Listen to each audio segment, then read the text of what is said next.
Thanks for checking out the Next Level Radio YouTube page. If you like what you hear, be sure to head over to nextlevelradioonline.com. There you can find out how to listen to more podcasts with great guests, including ones that are not on the YouTube page. You can either download them on iTunes, Stitcher, or just stream them straight from the website. You also find the links to follow us on Facebook and Twitter to keep you updated on everything we have going on. And you also find some other great stuff, including event coverage like Philly Comic-Con and movie reviews as well. Again, that's nextlevelradioonline.com. Thanks for listening. By the way, Hamish link later. That's it. What's the guy here thinking of? That's it. Well, that's probably going to pick up. Who's backing up? I know. What are you getting, a delivery? Yeah. Right. Yeah, just come on in, fellas. Deliver it. Hey there, this is Jimmy Simpson. Hi, it's Selena J. This is Kevin Murphy. And you are listening to The Showcast on Next Level Radio. Next Level Radio. Have fun.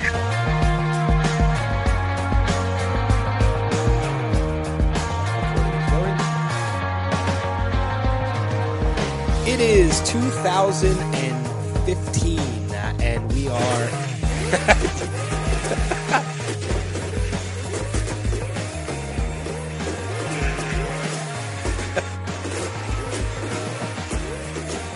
You just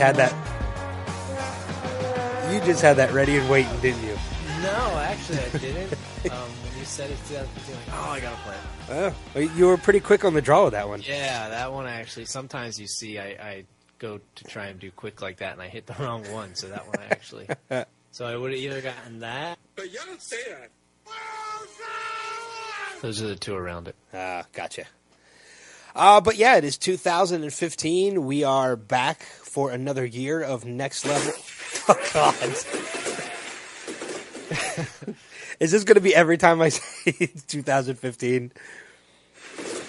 Oh, man. All right. So it is the year after 2014. There you go. And, yeah, we are back with another year of the Showcast. I'm calling it season... year. I'm calling it Season 2. This is Season 2, Episode 1. There you go. So I think that's S2 F1. Yeah, S2 S02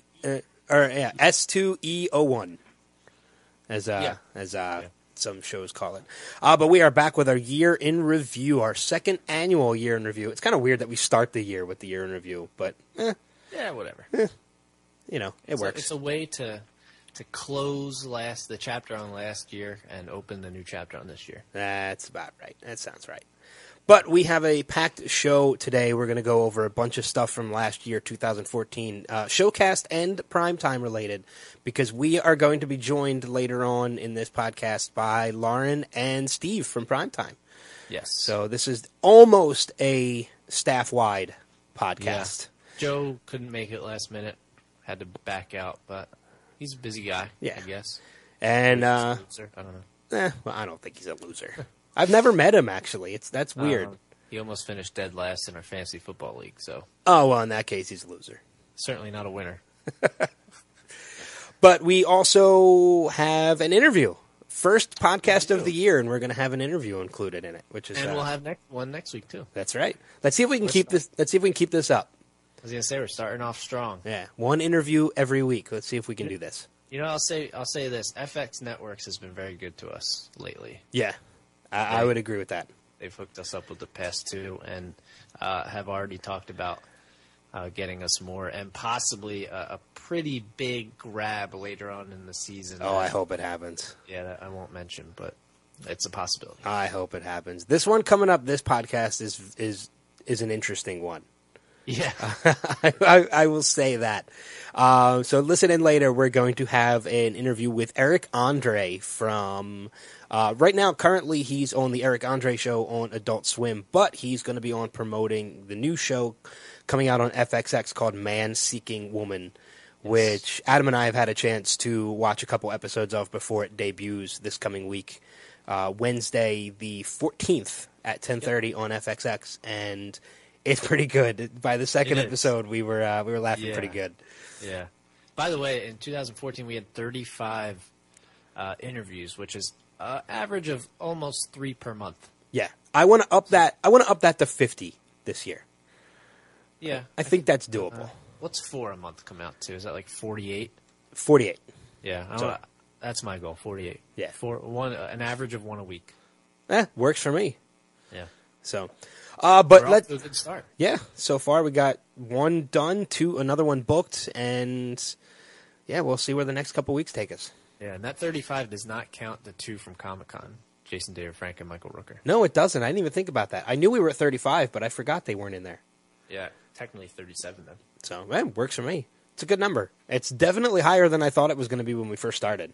Yeah, I think you wouldn't have been surprised if it were 0. Yeah. So right now we're plus 37 Ben's expectation. That's right. So I think I told you back in like January, February of last year, don't be surprised if it takes us a year to get our name out there and start booking interviews. And now it's 37 more than I thought we were going to have this year. There you go. So, but we're going to push right through with the box office and the next level news before we get to that interview because like I said, we have a packed show. So let's start it off and let's hit the box office.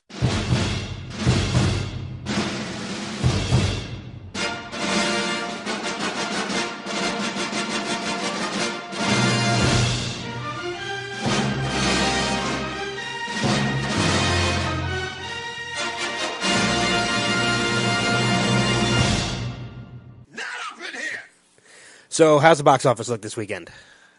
I'll real quick run down last week since we took the week off for the holidays, I guess, is the reason. I don't know. Number 5 was Night at the Museum, Secret of the Tomb. Number 4, Woman in Black 2, Angel of Death. That one opened last weekend. Number 3, Unbroken. Number 2, Into the Woods. And number 1, The Hobbit, Battle of Five Armies again. This week, a new number 1 film. I'll start 5. Dropping back from number 3 in its 3rd week, Unbroken, bringing in another $8.3 million with a 3-week total of $101.6 million. So a very good take for that movie in 3 weeks. Yeah, I'd say so. Dropping back from number 1, like I said, we have a new number 1 this week, all the way to number 4. It enjoyed 3 weeks in the number 1 spot. The Hobbit, Battle of Five Armies, $9.4 million this week. In 4 weeks, $236.5 total gross. It's crazy. That's just domestic. Yeah. And then dropping back from number 2 to number 3, Into the Woods, $9.7 million. In its 3 weeks, it has grossed $105.2 million. And moving up from number 24 all the way to number 2, assuming because last week was probably a limited release, and this week it released nationwide, Selma, $11.2 million. Bringing in 13.4 in its 3 weeks. So it's been limited in the past 2 weeks. Let me do the math here because it's currently in 2,179 theaters last week, growing by 2,157. So last week it was in 22 theaters up to 2,179, so that's why the big jump. And then number 1, opening up at number 1, Taken 3, $40.4 million. No surprise. Yeah, except it only has a 12% on Rotten Tomatoes. That surprised me. Because I honestly... 72 from the audience, though. I honestly think this one looks pretty good. Yeah. I, believe it or not, I'm not one of the people that fell into the hype of the first one. I liked the first one, but the end really disappointed me. Because when it comes to action movies and things like that, you assume that by the end of the movie there's going to be like a big boss fight.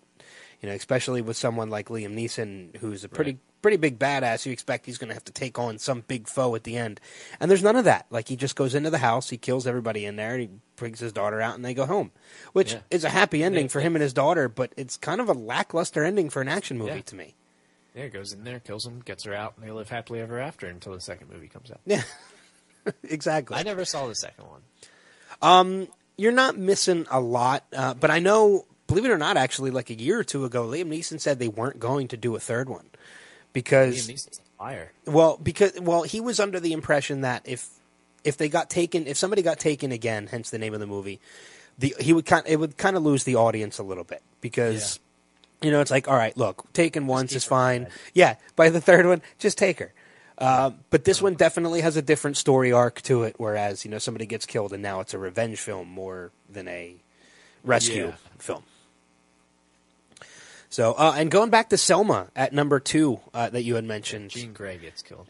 Yeah, it's Femke Jensen. Yeah, but Selma, a big snub at the Golden Globes this year, which are tonight, by the way, the night that we are recording. So we're going to be unable to cover the Golden Globes. We're going to recap them next week, but yeah, Selma, I think was a big snub at the Golden Globes this year. 99% on Rotten Tomatoes. Selma? Yep. Wow. That's because it's 87. Oprah. Yeah, 87 from the audience. Oprah bought them. Oprah bought the tomatoes. I would agree. Yeah, I think we talked about that. Yeah. So that's this past weekend at the box office. Going to movies that are coming out this Friday, January 16th. First, you got Black Hat with Chris Hemsworth. Looks pretty good. Let me take a look at Rotten Tomatoes. It does not have a rating yet, but I could see it breaking the top 5. I'm not sure.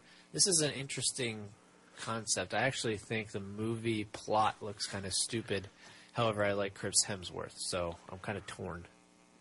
Yeah, it'll be interesting. I don't know. I'm going to say number 4.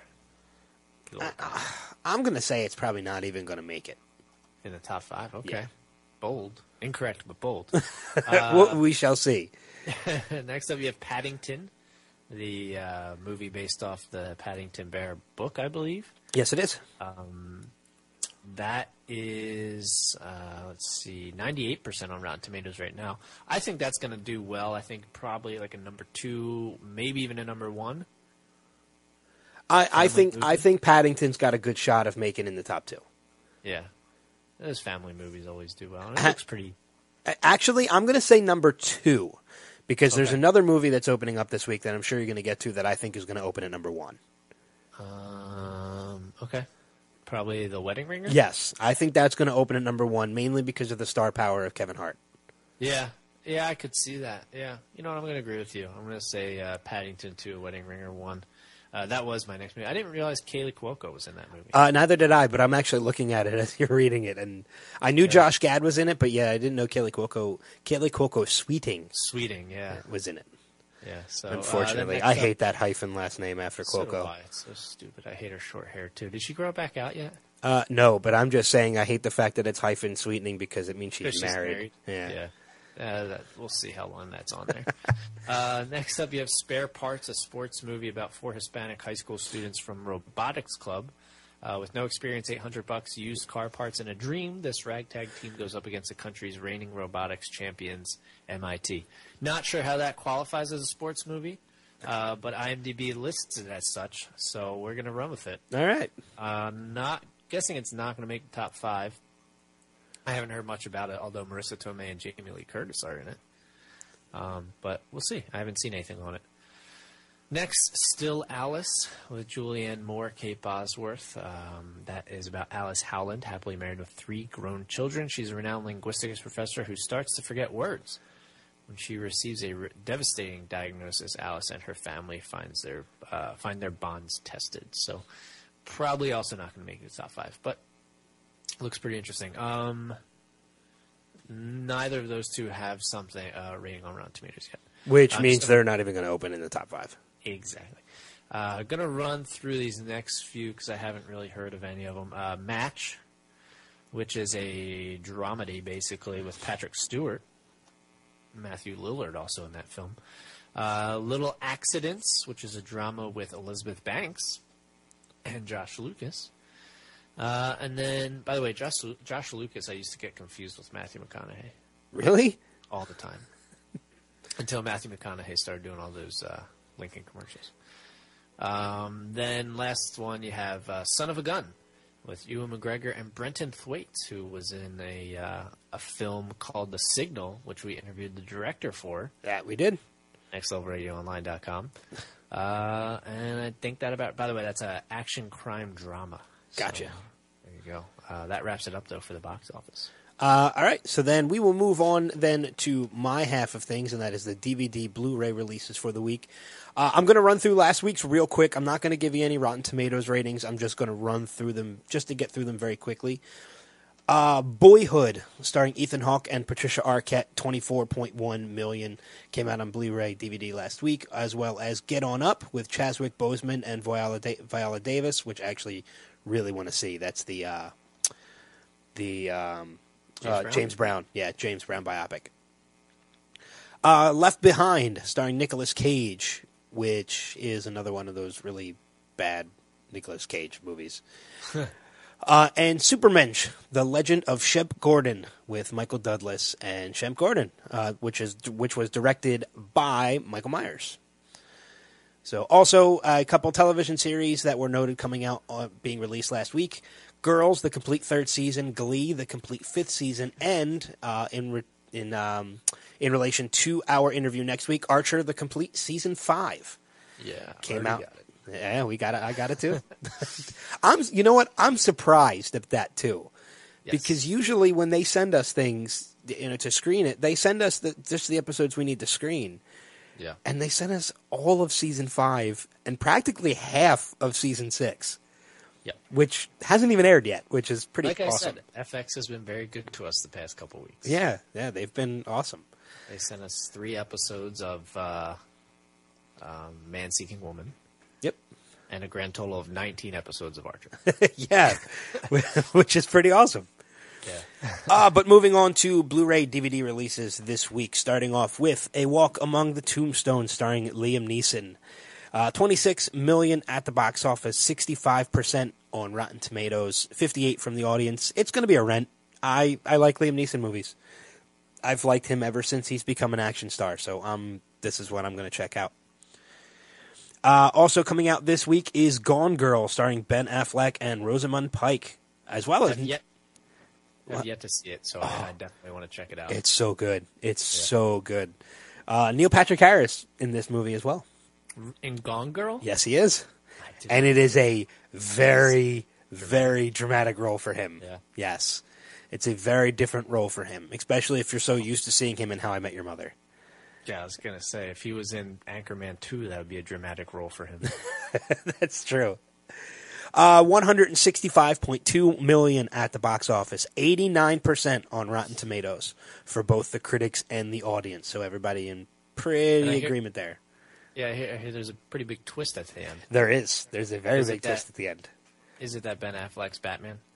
How did you know? I thought you didn't see the movie. I read reviews. Oh. It's actually that Rosamund Pike is Wonder Woman.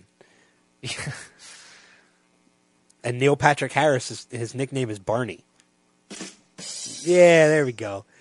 Black Panther party. Who's Black Panther? I forget his name. It's the guy who played James Brown. It's Chadwick Boseman.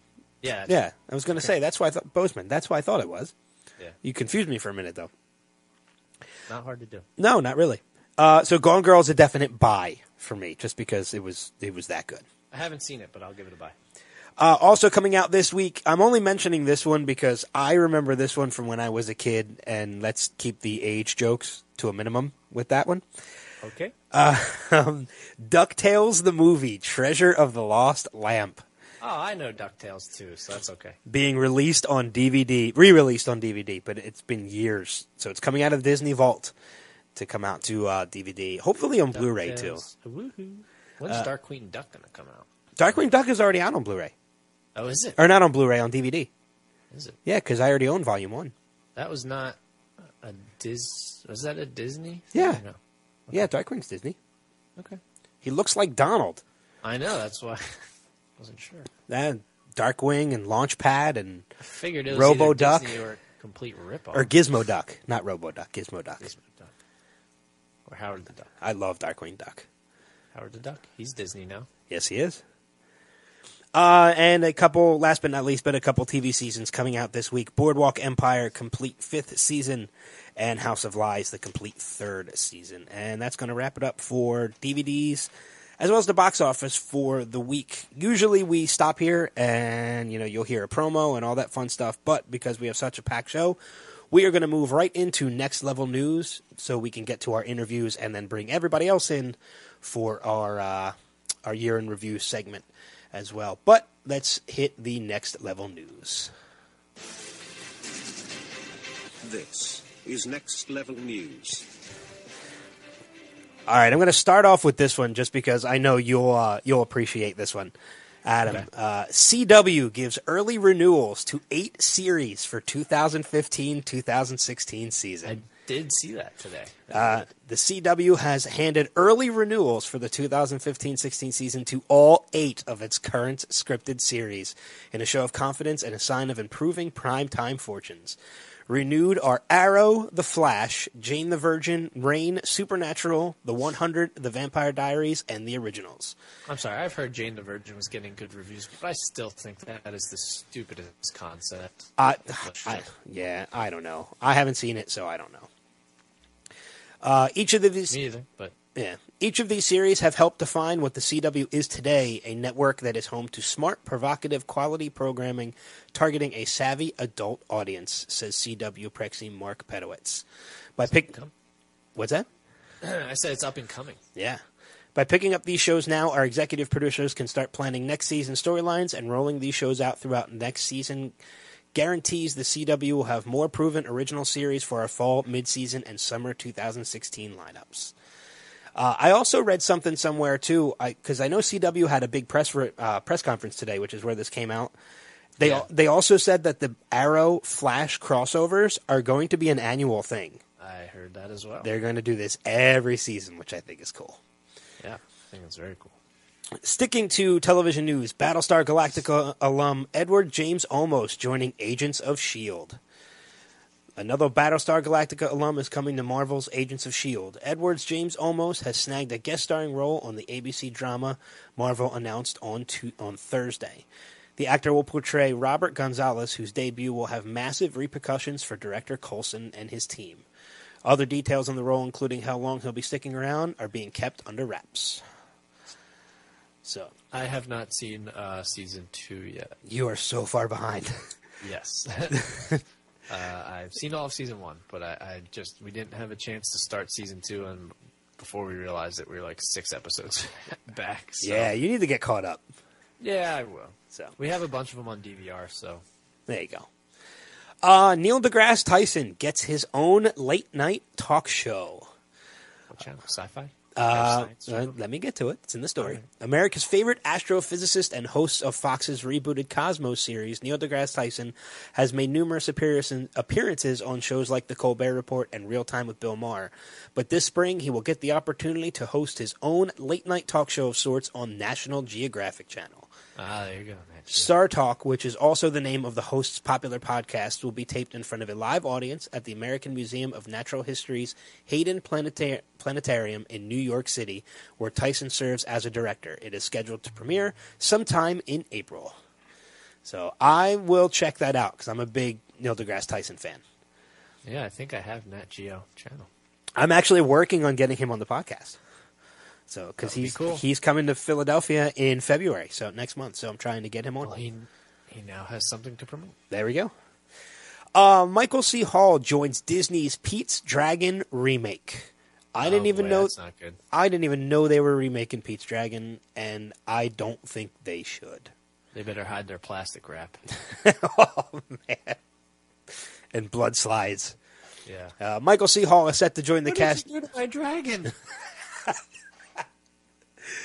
Michael C. Hall is set to join the cast. Stop to it. What's that? He's breathing fire all over the place. I had to put a stop to it. Robert Redford, Bryce Dallas Howard, and Wes Bentley are also on board with newcomers Oaks Fegley set as the title character. David Lowery will direct from a script he wrote with Toby Halbrooks. The story is a reinvention of the 1977 film that revolves around Pete and his best friend Elliot, who happens to be a dragon. The first pick was a musical, but sources say this will be a straight narrative, which works for you because you hate musicals. I do not hate them. Really? Because I got word from your wife that you weren't too crazy about Into the Woods. Yeah, I mean, it wasn't the best movie I've ever seen. I didn't even watch the whole thing. I had to go grocery shopping during. Gotcha.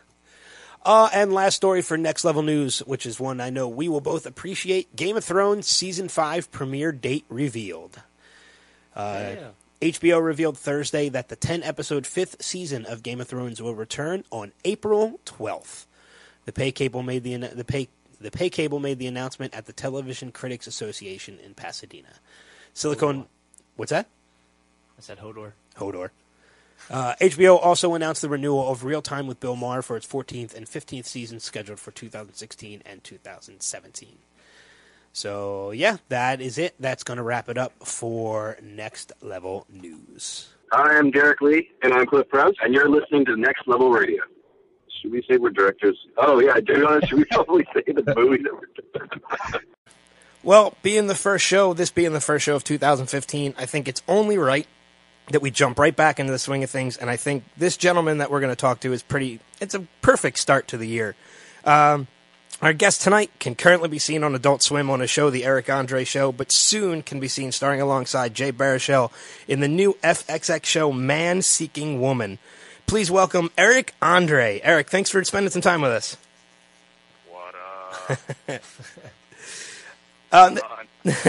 Where are you at right now? Like, where are you calling us from? I'm on the streets, man. I'm in the streets. East Coast? That's a really nice street.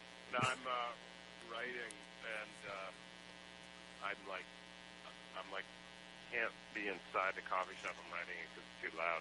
Oh, okay. But I have to like guard my laptop. But I'm also thinking, why don't I just grab my computer and just sit in my car? Are you in LA? It's really complicated system. Yeah, I'm in LA. Oh, you're so lucky. It is so cold here. We're Philadelphia based. It is like 10 degrees. Oh, no. That sucks. Yeah. Yeah, it's been really cold these past couple days. It's been almost in single digits. Yeah, it's not fun. Well, Adam and I had a chance to see the new show, Man Seeking Woman, and Yeah, where I come from, we have a saying, Matala Bobala. what does that mean? So talk to me, got nothing but fucking book. It means it's not delivery, it's DiGiorno. Oh, there we go. For the people who haven't had the chance to see it yet because it hasn't premiered yet, tell us a little bit about the show and your character from the show. So it's kind of like a cartoon come to life around this in reality, but then it goes into like a surreal Salvador Dali nightmare world. And my character Jay plays this like nebbishy kind of beta male who's has not too much luck with women, and I play this like kind of ladies man womanizer chauvinist type bro dude. His best friend who's trying to get him back on his feet. Yeah, I mean, we've been able to... We've been able to see a couple of the episodes, and I mean, like... So it took me, personally, like a little bit to kind of get what was going on, because I've been married for a few years, haven't been single for a few longer than that, and it took me a while to actually realize it's basically... It's basically a fantastic exaggeration of the single life, and it is like absolutely spot on. I want to know, like, were there any scenes, without giving too much away, obviously, for those who haven't seen it, but is there any scene in particular that you can think of, or anything they touch on that kind of really reminded you of maybe a lifetime experience that you had at some point? No, because I am a virgin. Saving my virginity for divorce. Yeah, I think all of them. Probably have to picture with a woman. Have you ever really ever loved a woman? And Seal, the song is "Kiss from a Rose" from the Batman soundtrack. Have you ever really ever loved Seal? At this point in 2014 or 2015 now, yeah, 2015, people might actually not even remember that song. Like kids, that might be considered old school, which is weird. Kids nowadays with their fucking bubble gum.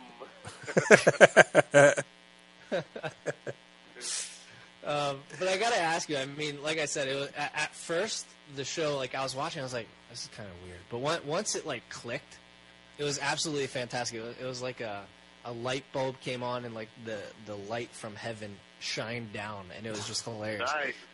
What did you think when you first read the script?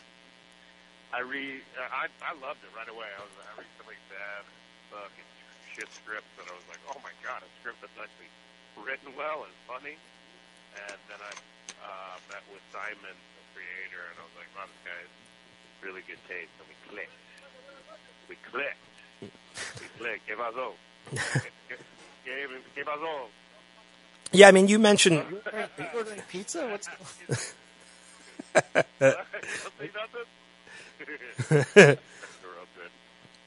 Yeah, I mean, you meant. Bring it on. That'll be our first homeless interview, I think. That would be the first time the guest becomes the interviewer. Yeah. Student has become the teacher. Now, you mentioned Simon, who is the writer, and I know the show is based on The Last Girlfriend on Earth, which is something that he had written before. Yeah. And, I mean, we've already seen Vanessa Bayer from SNL is in the show, and, and it does have a nice, like, SNL kind of skit kind of feel to it, like you said, a cartoon come to life. So, do you think with Simon being as connected to SNL as he was, and with it having that feel, any chances we're going to see any other SNL players hop onto the show? Yeah. You are. I don't want to give anything away. Okay, but we got a couple people coming up. You know Eddie Murphy? I do. Eddie Murphy? I've heard of it. Yeah. Not on it. He's not on it. Charlie Murphy? You know Charlie Murphy? Not on it. Didn't return our emails. Didn't return our phone calls. So it's got a bunch of people. Shit, who's on it now? God, I'm blanking now. Oh, Bill Hader's on it. Nice. Without giving any. Harry Brownstein from Portlandia. Okay. We got Nick Kroll on it. He's probably going to want to be now if he heard you say that. He's going to be like, fuck, this is my chance to make it in show business. Is everyone from FX shows just hanging out in the same place? Is that what's going on right now? Yep, they call it FX Corner. They've been calling it that since 1936. And I think with They knew what they were talking about for 70 years. And then it clicked. It clicked. It all clicked, much like the show. Without spoiling anything, like you said too, I think if I was correct when we watched it, I think we actually hear the voice of an SNL player in the first episode doing an impression. Well, Bill Hader. Okay, then that. Wait.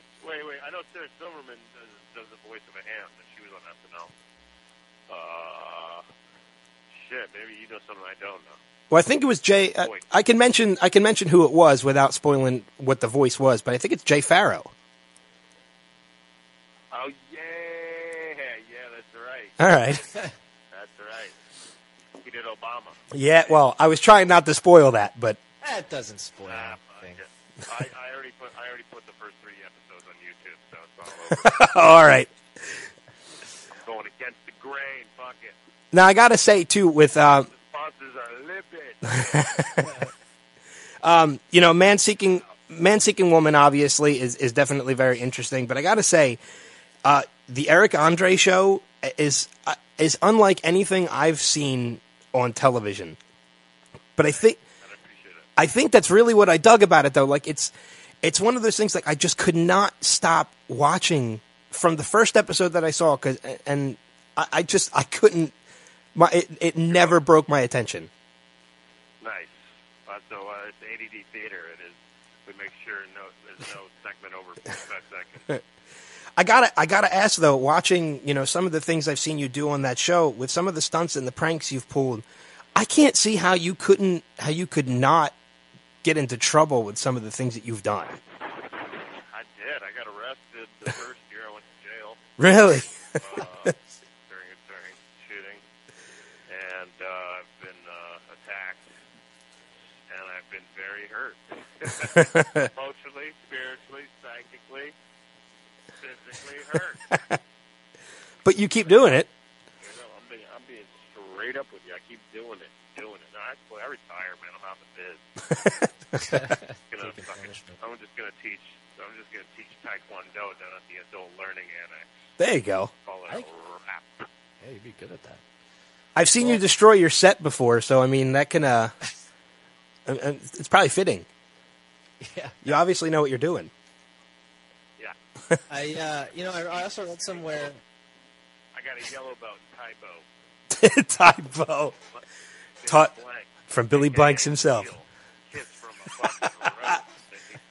Brings it around. It all comes back around. Exactly. I read somewhere that your quote is being influenced by comedian Hannibal Buress, who, if you watch the Eric Andre show, he's on that. So how is it being able to work side by side with him now? Being such a big influence on your comedy. Hannibal's the man. That's the man with the master plan. He's the Obi-Wan Kenobi. He's got these, and he's got beady little eyes, too. You never know what he's thinking. He's got beady little eyes that sniffing around in his head. He scares me. I'm scared of the guy. We have the same relationship like Hunter S. Thompson had with his lawyer. We're afraid of each other, but we respect each other. Is he going to be on Man-Seeking Woman at all? Any guest appearances? No, he was supposed to be, but I don't know what happened. Maybe if we get a second season, we'd love that. I'm sure the bosses would love to have him. I can't see why you wouldn't. Like I said, why not? Once it clicked for me, like I said, I haven't been single in a while, but even I was getting a ton of the references. And I won't ruin anything like we've been saying this entire podcast, but the one scene, I think it's episode 2, when it comes to sending a text message, I did not stop laughing for about 10 to 15 minutes straight. Yeah, well, I have been there before, bro. Yeah, I think we all have at some point. Seriously. I don't think it's ruining it. I don't think it's spoiling it. I think it's, we have a scene where Jay has to send text messages to this girl he's trying to impress, and it turns into a Doctor Strange Love War Room scene. Yeah. All these generals trying to figure out the perfect, ideal text. Analyzing everything. Yeah. It's basically the show is sketch comedy meets sitcom. It's like a perfect mix of the two worlds. Yeah, it kind. It's totally uniquely Simon's mind. Yeah, it kind of is. I mean, because it's a big continuing story with all the characters, but each scene it kind of is its own skit in itself. It's a sketch comedy with its own overarching narrative. Yeah. Is the nerdy academic way of putting it. Yeah, that's a great way to put it. I'm curious. I was wondering something too when I was watching the Eric Andre. I gotta take a shit right now. Don't let that stop you. I mean, you never talked on the phone. I switched to white tea, and it's just making me fucking work. You never talked on the phone in the bath? I might have to take off soon. I got a turtle head. Eagle beak. My friend calls it an eagle beak. An eagle beak? Yeah, I've always heard it as the turtle. Chin out. Yeah, I've heard turtle head. So I'm prairie dog. I've heard that one before too. So all right. Well, we definitely won't keep you any longer than we have to. We'll let you go do what you got to do. I'm sorry. I was talking to you guys till the sun comes up, but you gotta hear. I wish I could put this little phone microphone up my gut. Hey, don't worry. I think that's we've all been there before too, so it's it's not anything. To write a show about that. Yeah, it's well, we definitely want to mention. A guy crying on the toilet. I don't know if I would watch that though. It's kind of. It depends what time of night it is. I'm gonna clockwork orange your eyes open for you. Well, we want to encourage people to follow you on Twitter at Eric Andre and check out your website, ericandre.com. Yes. Eric Andre Show is moving to Fridays at 12:15 on Adult Swim. Yes. And, of course, Man-Seeking Woman is premiering Wednesday, January 14th at 10:30 p.m. Eric, thanks for spending some time with us, man. Yeah, it was a good Guys, time. thank you so much for having me. I had a blast. Thank you. Yeah, no problem, man. Yeah, go do what you got to do. I will. I already started. I got one brown kid out. I got one Cosby kid out. I'm waiting for Theo. I'm waiting to drop Theo soon. Taking those Browns to the Super Bowl. I got you. All right, take care. Thanks, Eric. Namaste. Bye. Hey, what's up, gang? This is Michael Rowe. I play Deadshot on Arrow, and you're listening to Next Level Radio. So thanks again to Eric Andre, who joined us for that very interesting interview, to say the least. Yes. But at this time, we would like to introduce or welcome two more people to the podcast. First time ever to the Showcast podcast, Steve. Yeah. Steve Richards. This is like a crossover. Yeah, from Primetime Fantasy Football with Adam and Joe as well. Joe, who we said earlier, could not make it. Unfortunately, last minute had to drop out. Yeah. And also welcome back to the Showcast, Lauren. Hi. It's like a chore. It's like pulling teeth to get Lauren onto the podcast. I'm sorry, I'm just super popular. That's why. Somehow I doubt that's it. But we are going to move forward. We still have a lot left to cover. And now we are moving into the year in review portion of the Showcast.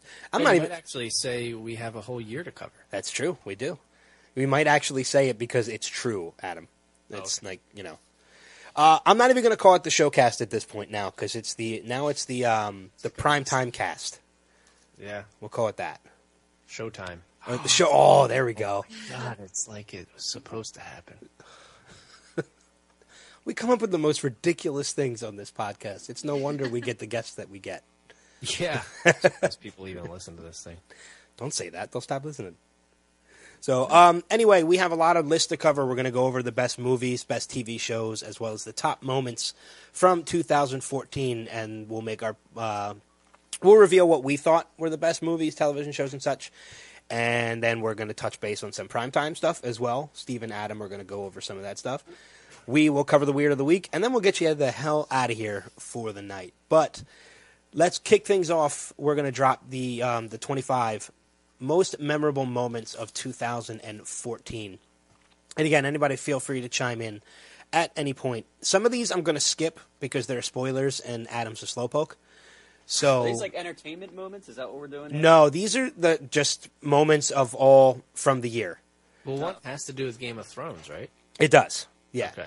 I just started season 3. No, I just finished season 2. I didn't start season 3 yet. Yeah, some of them are entertainment based because this list this list comes from Entertainment Weekly.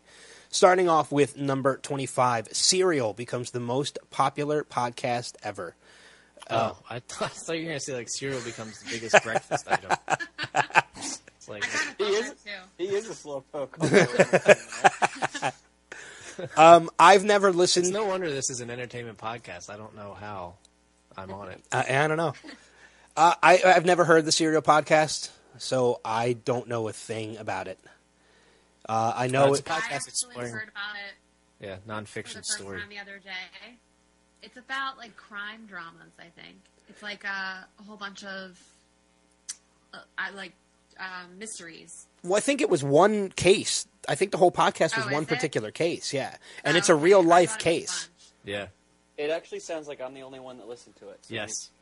maybe you should talk about it. it's about a murder case that happened in 1999, and about an 18-year-old kid that was convicted of murdering his girlfriend, and all of the facts and evidence are very shoddy, and the entire case is based on one testimony of a guy that kept changing his story, but he got a jury to believe it, and this guy is serving life in prison as a result. Gotcha. Okay. That's all we have to do to become the number one podcast? Yeah, right. little crackdown journalism work. By the way, essentially revisited the case, and it's interesting, and it's all cliffhangers and things like that. Is it like an episode type of thing? Yeah, it's a spin-off of This American Life, which is it's another podcast that is pretty popular, but nothing even close to this. And but it's a spin-off of that, and it's called Serial because I'm not even sure why they call it Serial, but I know they're bringing it back for another season. That's cool. Because the first season was so popular. So it's a reporter named Sarah Koenig. She was a Baltimore Sun reporter, and it happened in Baltimore. So essentially, somebody came to her with the case. It was a family member of the guy that got convicted. Came to her with the case and said, "Look into this because we still think he's innocent." 14 years later. So. Wow. And they went over all the facts and things, and it just really captivated everybody to listen to it. And it's spelled Serial, not like breakfast item. Yes. Yeah, cereal is things in a line. Yeah. I'm assuming the second season is going to be a different case, or is there more to explore with this first case? Yeah, it will be a different case. Okay. They've said that they're going to look for a new case, which is interesting because they're going to find everybody's going to be coming to them with all sorts of different cases. Yeah. I mean, another murder case. I got a parking ticket a few years ago that I don't think that I should have received. Yeah, you can submit it and see what she thinks. Okay. I was going to say we should do our own, but on the whole Who Shot Mr. Burns from The Simpsons case. Moving on to number 24, Billy Crystal pays tribute to Robin Williams at the Emmys, which has a big meaning to me, obviously, and I thought was a very touching tribute. So I thought that was well deserving on the list as well. Yeah, that's a good one. Number 23, Writers Unite Against Amazon. I don't know if anybody remembers this, but this was when they felt Amazon was taking, it's from Hachette, which is a book publishing company that they felt that the writers didn't help Amazon's reputation. They were kind of pushing Amazon as an industry bully from a lot of the take they were taking off their books that they were selling. And I was going to say, this is like a Kindle-focused type of thing? Kind of. Stephen Colbert even got behind this a little bit, too. He was pushing books on his show and telling people to buy the book specifically through the publisher and not through Amazon. And it worked because Amazon lost a lot of business and a lot of money just from this particular Hachette versus Amazon battle. So they basically wanted them to lower the price of ebooks. Oh, okay. So, moving on to 22, we paused to look at the flowers on The Walking Dead. I don't know if any of you watch The Walking Dead. No. I do. You do? Do you remember this one, Steve? The Look at the Flowers did episode? Did they go into it deeper on what the episode is? Are you caught up? Yeah.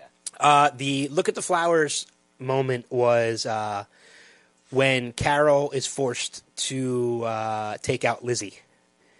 Oh, yeah. And that's pretty intense. It was I was going to say, it's a very gut-wrenching episode. Wait, was this like season 2? No, this was season 4. Yeah. Oh, yeah, that would make sense. It would be this year. What was the one in like season 2 where that little girl was in the barn? That was Sophia.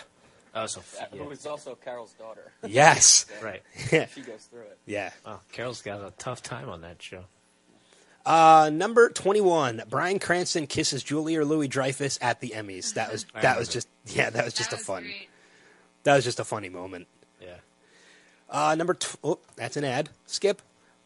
Number 21, buy Mentos. No, that would have been number 20. But number 20, Bryan Singer is accused of sexual assault. I don't know who Bryan Singer is. Bryan Singer is the director of the X-Men movies. Oh, yeah.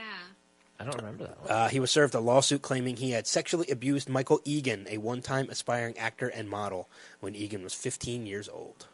Yeah, I remember this. So, but it came out that the evidence wasn't credible, and the case was dropped. Oh, there you go. There we go. Number 19, we're going to skip because it's about Woody Allen, and I don't know a damn thing about it. So there's just a couple of these that we're going to skip here. He married his daughter or something like that. I don't know.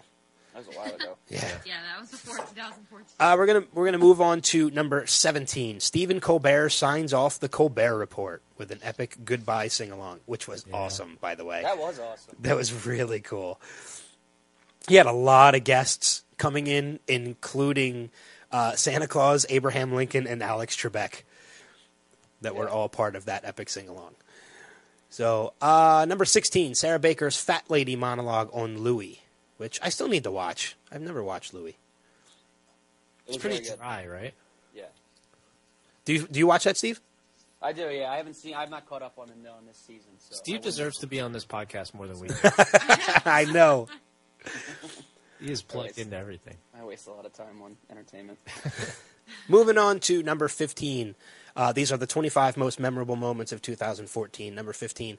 Taylor Swift replaces herself at number 1, which I actually remember listening to that week. Was it Shake It Off replacing something else? No, it was Blank Or is Space Blank Space taking over replacing Shake It Off. Okay. Yeah, which I don't know how Shake It Off lasted as long as it did at number 1, because I know those two songs. that song annoys the piss out of me now. Taylor Swift is the most dangerous person on the planet. Like, there are millions of people that blindly follow anything that she does. Oh, Yeah, so they're that's like, true. If she takes a turn in a direction, like, the whole country's in trouble. so they're She like does, a Miley Republicans. Cyrus type of thing. Yeah. So like I said, so they're like Republicans watching Fox News. Yeah. A little, yeah. Number 14. This is one I know we can all appreciate, with the exception of maybe Lauren. Marvel unveils Phase 3. Ah, yes. Marvel Infinity. Phase 3 is full of subtitles that have fanboys salivating, such as Thor Ragnarok, Civil War, and Infinity War, as well as Black Panther and Captain Marvel, which are going to be released as well. I can't. Had a fight in the middle of your Black Panther party. I should have known that was coming. Perhaps. Speaking of Ant-Man, the most watched Marvel trailer ever. Yeah, I'm not sure 100% what I think about it. Dude, I love it. I can't wait. Yeah, I'm gonna watch it. I mean, obviously, I don't expect it to be one of the top 3. No, I don't either. Number 13, Jennifer Lawrence responds to nude photo theft. Yeah, that whole what was that called? God, yeah, what was it There called? was a name for it. Steve, do you remember? I don't remember what it was. I thought she handled it well, though. She was like the first one to come out and say anything about it, and she was like, yeah, whatever. It's not a big deal, which is exactly what Jennifer Lawrence would do about anything. Yeah, exactly. I love Jennifer Lawrence. I think she's great. I really do. She can do it really well. Yeah. She can do no wrong. I can't remember what the name of that was, though. That's gonna bug me Yeah. now until I figure it out. I'll try and find it. You keep going. All right. Moving on to number 12. This is one we got to skip. All I'm going to say is the title. I can't say what happens because Adam's not there yet. The Purple Wedding of Game of Thrones. No, this is a different wedding. Oh my god. Weddings all around. And if you thought That's a great episode. It is. And if you thought, Adam, the Red Wedding. Oh, you haven't seen the Red Wedding yet, have you? The Red Wedding. Jesus, man, you are so far behind. I got 2 seasons to go. Hey, I've watched 2 seasons in like 2 weeks. Well, you have until April to get caught up. I do indeed. So, yes, you have the Red Wedding, and then followed the next season by the Purple Wedding. By the way, I did find an article about the top hacks of 2014. Oh, right. Sony's on there. Okay. Oh, yeah? How about that? I know. Surprise, surprise. It was only a hack that almost caused us to go to war with North Korea. Fappening. That's it. That's it. The fappening. Yeah. Fappening. Moving. Number 11. Obama appears on Between Two Ferns. The president's appearance on Ferns may not have been the funniest episode of the show's six-year run. Wow, that show's been on for... but it was the holy shittiest. Brad Pitt's such a good one. The Brad Pitt one's the best. Oh my! That came out after the Obama one, I think. It did. Oh my God! I still think the best line from that is it hard for you to get a tan when you're in your wife's shadow?" So funny. That is probably the best line of that entire one. All right, we are into the top 10. Number 10, Will dies on The Good Wife. Never seen an episode. Spoiler alert. Yep. Never seen an episode, so I wouldn't even be able to tell you. Yeah, I hear it gets good reviews. I've never seen it though. Number 9, the New York Times calls Shonda Rhimes an angry black woman. I don't even know who that is. Me either. But apparently she must have been pretty angry. Either that or it was racist to call her an angry black woman. Maybe. She's a screenwriter. Number 8, time is a flat circle. This having to do with Matthew McConaughey on True Detective. Which I still need to watch. I haven't seen it. I've seen the first episode. Andrea did not like it, so I have to watch it on my own. Oh, you can't quit after one episode on that. No, I'm going to keep watching it. I just have to quit on that. Yeah, I have to wait till like Andrea's not around. She didn't like it. And our friend Charles Halford in a couple episodes of that show. Charles Halford is on nextlevelradioonline.com. You beat me to it every time. Number 7. This is one I know I can agree with. The How I Met Your Mother finale disappoints. Holy cow. Yeah. Fans stayed with How I Met Your Mother for 9 seasons, knowing that in the end they'd be rewarded for their hard work by learning the identity of the mother and presumably seeing a happy ending, but reward is not what they got. Yes, Ted married the mother, but then she died in the final... Yeah, I was very disappointed. Yeah. By that finale. It was such a cop-out. It was. For her to die and then end up with Robin anyway, like, it's such a cop-out. I did call it, unfortunately. I didn't like it, but I called it. Oh, my God, dude. Well, I mean, there is an alternate ending, which is now on the DVD.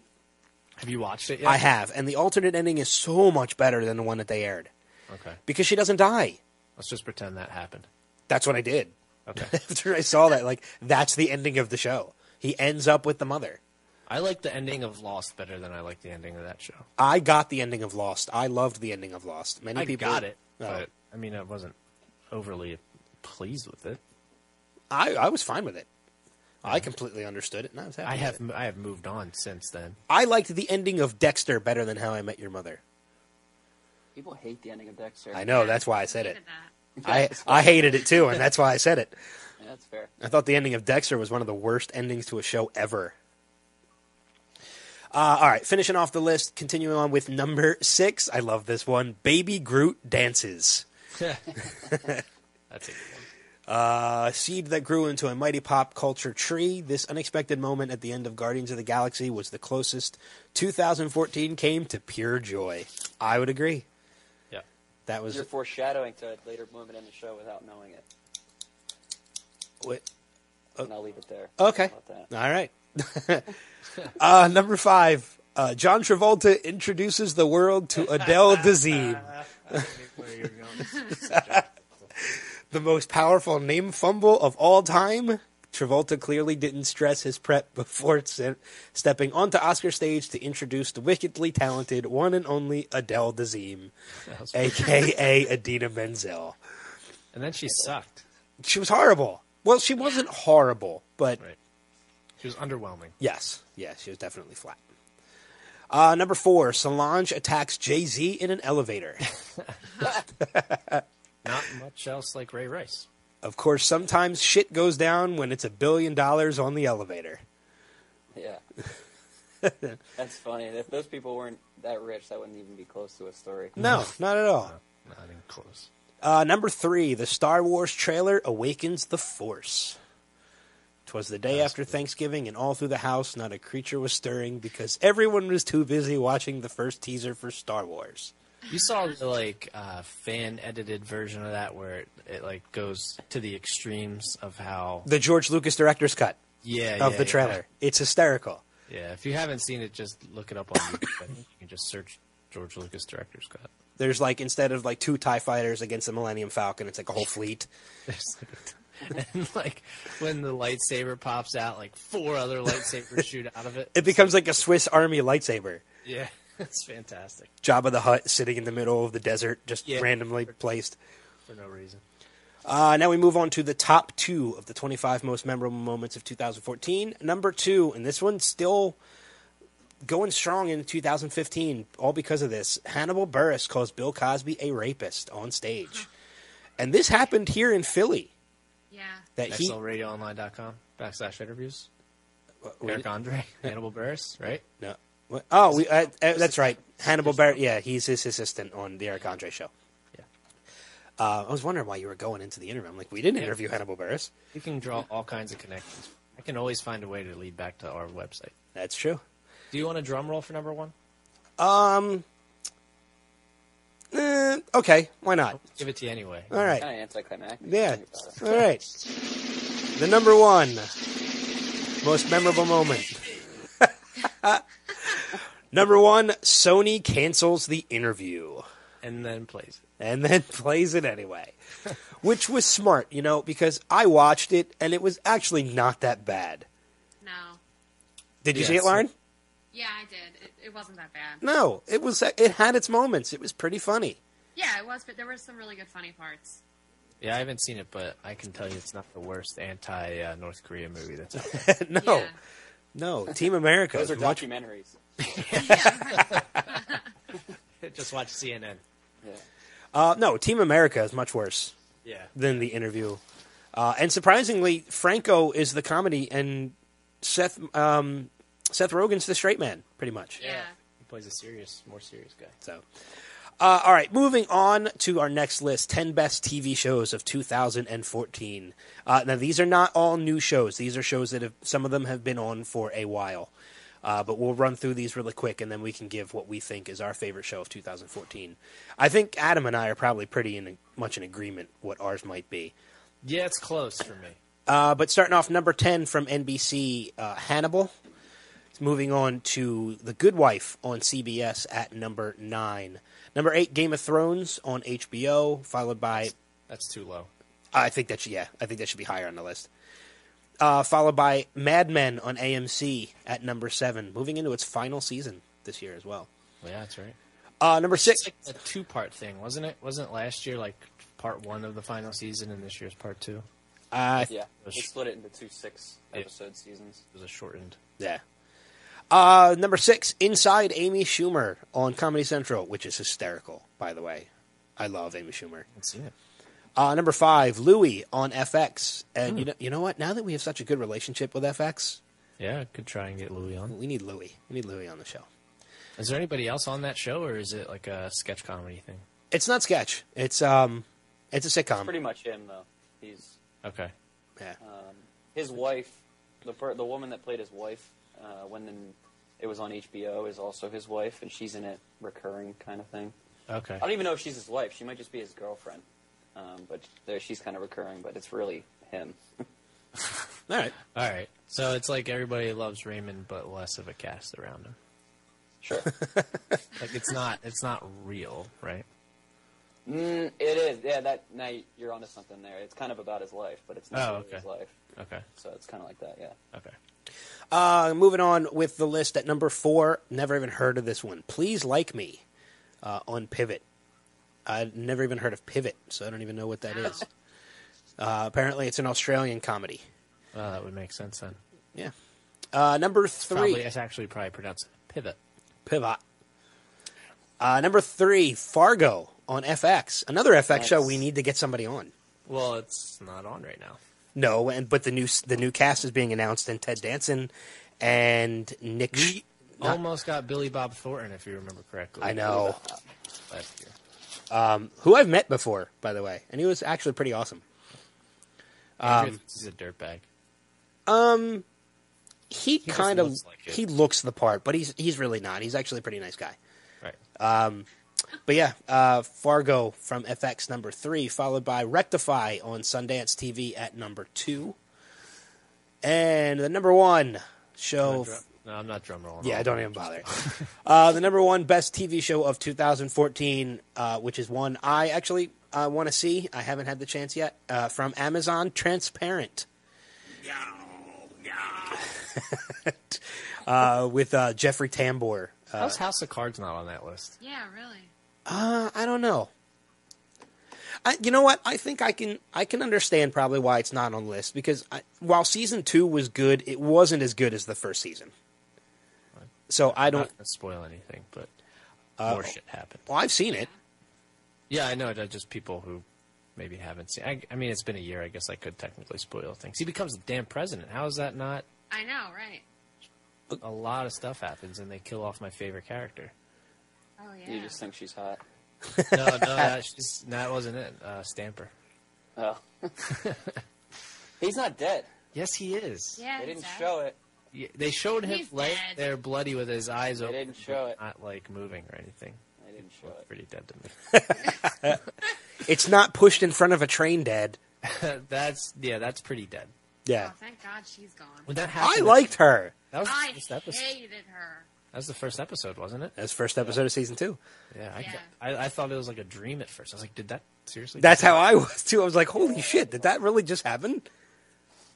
I liked her character. I don't know why you hated her character. You just thought she was hot, like Steve said. I did, but I liked her character at the same time. She was in Shooter, if you ever seen that. She was. She was Mark Wahlberg. Mark Wahlberg's wife. No, she wasn't.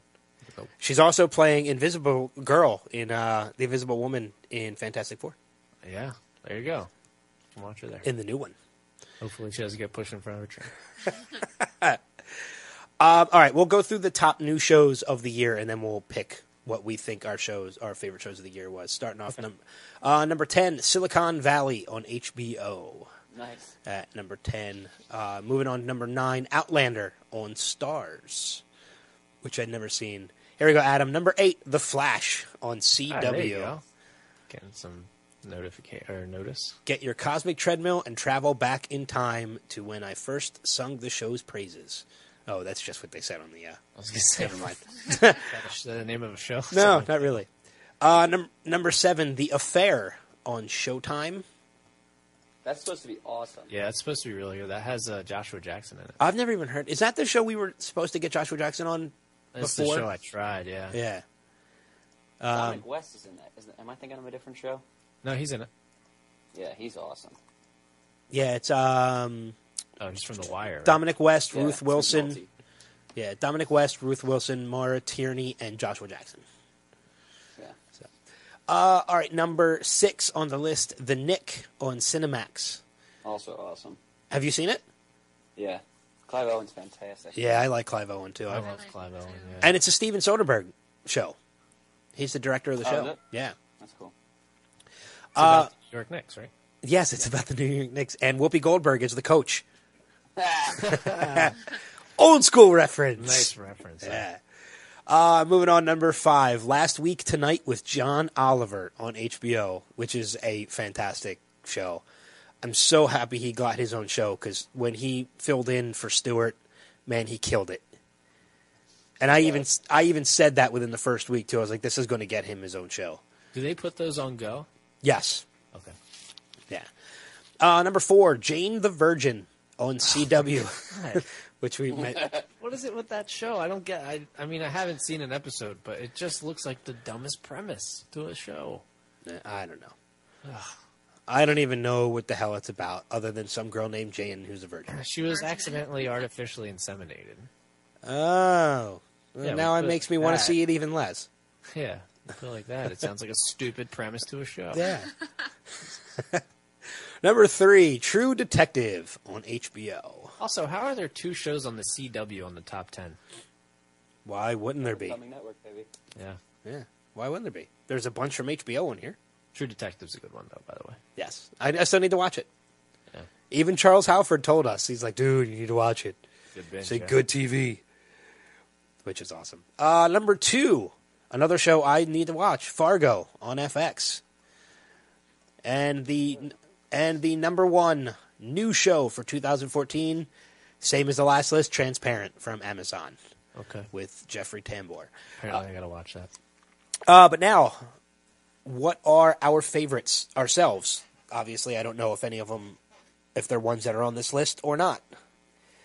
So, Adam, we'll start with you. Favorite TV show for 2014? I guess a new show, obviously The Flash is pretty high up there for me, but I haven't started a terrible amount of shows that started in 2014. I'm usually a couple years behind when shows start. So, for shows in general, I gotta go Game of Thrones and Arrow probably. Okay.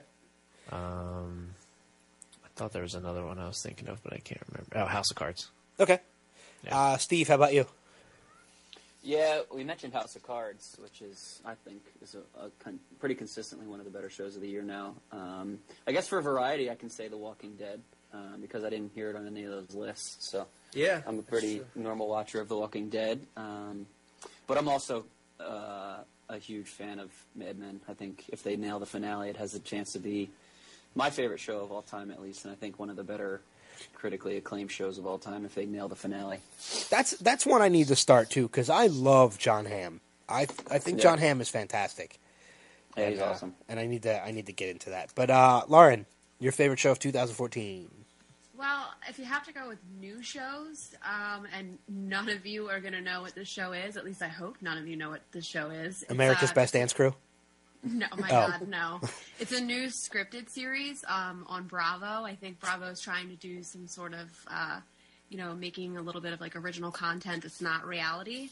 So it's called Girlfriend's Guide to Divorce, and it's kind of like, maybe like a little bit like Sex and the City. It's about a couple of middle-aged women who are friends, who are divorcees, and kind of going through different things in their lives as far as, midlife crisis and divorces and all this crazy stuff. It's pretty good.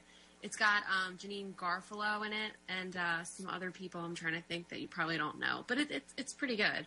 As far as good show that I've... Adelstein's in it. I've heard of him. Oh, okay. What the hell was he in? Why do we have you on this podcast, Lauren? That's a horrible show. Oh, he's in Prison Break. I'm just kidding.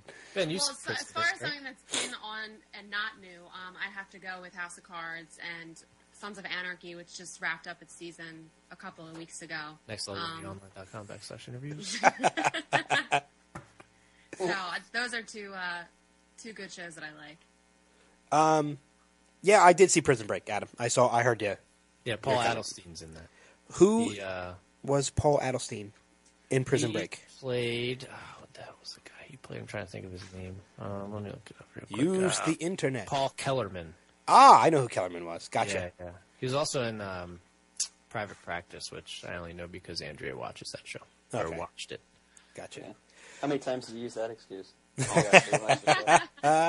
Every time. I guess percent of the time, it works every time.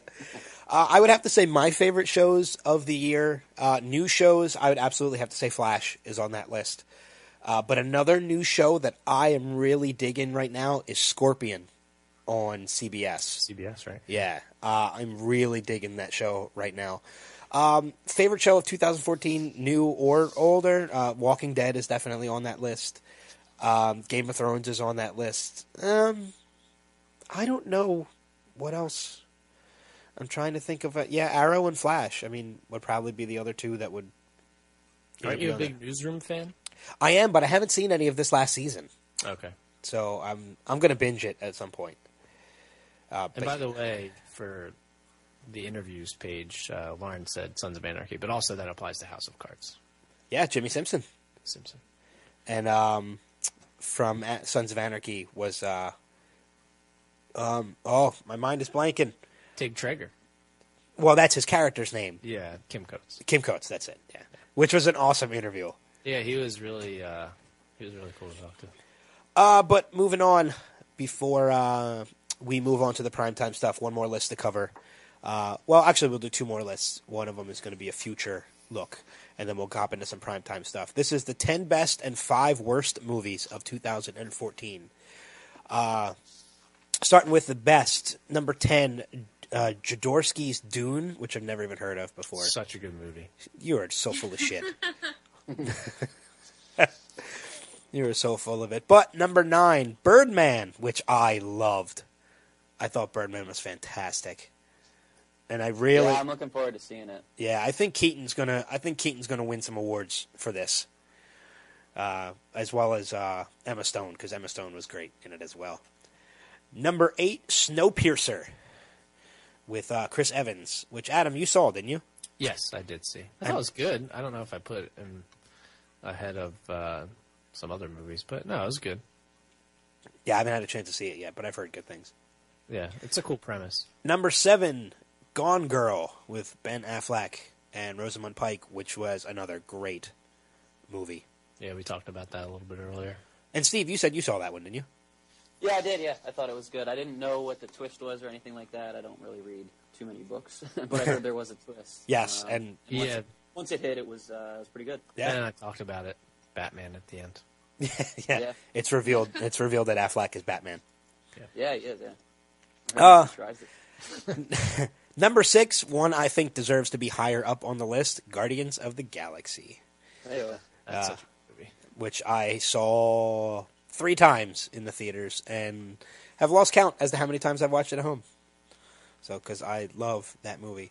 Number 5, Selma, which is the biopic of Martin Luther King Jr., which we also talked about earlier on in the show when we did the opening, because I had mentioned that it's gotten a lot of snubs at the Golden Globes and the Oscars.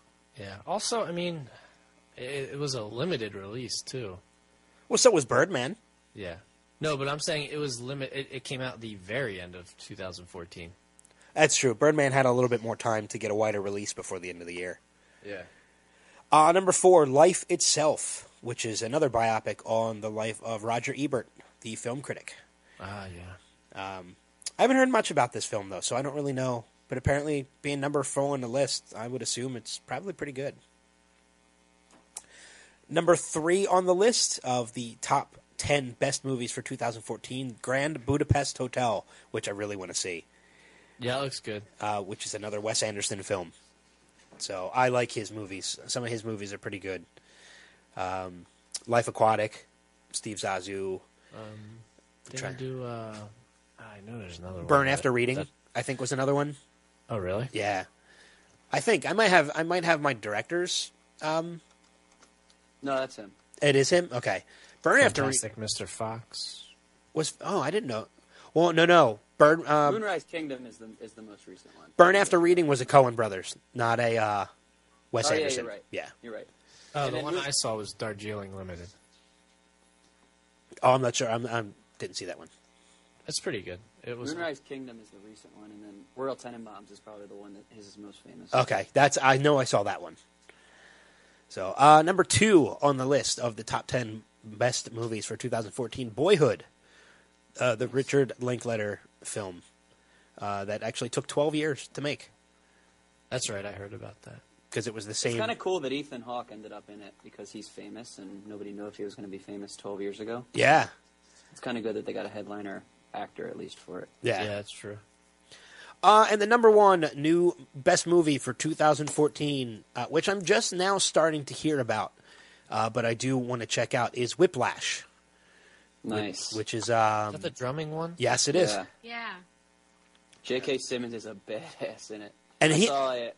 Yeah. And I was going to say, and he's the reason I want to see it, because I like Yeah. J.K. Simmons. I don't like Miles Teller that much. Who is... I don't know who that is. He's the kid in it. He's like a lame Shia LaBeouf. Yeah, he's supposed to be awesome. And I was watching him on Fallon, and they showed a scene where he's in it, and he's like hitting a kid because he's drumming too fast. And I was like, oh god, this is intense. Yeah, I saw that too. I saw that Yeah. episode of Fallon. That's gonna be awesome. What was the wrestling one with Steve Carell? Foxcatcher. It kind of has that kind of feel to it. It looks like it would be that kind of Could be. intense. I'm not sure anything's gonna be as dark as that, other than 12 Years a Slave. That's true. Did you see Foxcatcher? No, not yet. That's another one that I'm banking on being Oscar bait. Yeah.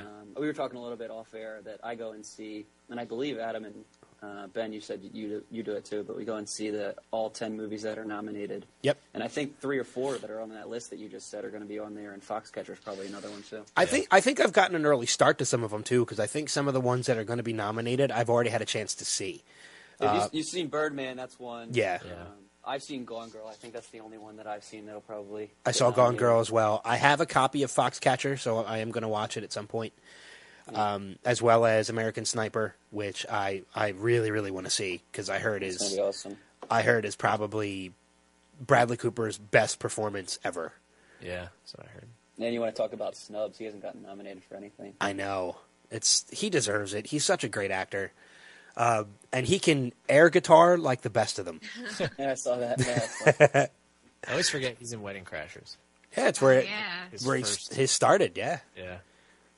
So, we'll name the 5 worst before we name our own best movies of the year. We'll run through these real quick. Number 5, Monuments Men, with George Clooney. Yeah, I heard that was disappointing. Number 4, Transcendence, which was the Johnny Depp techno thriller. Yeah, I heard that was disappointing. We could get this after every one of them.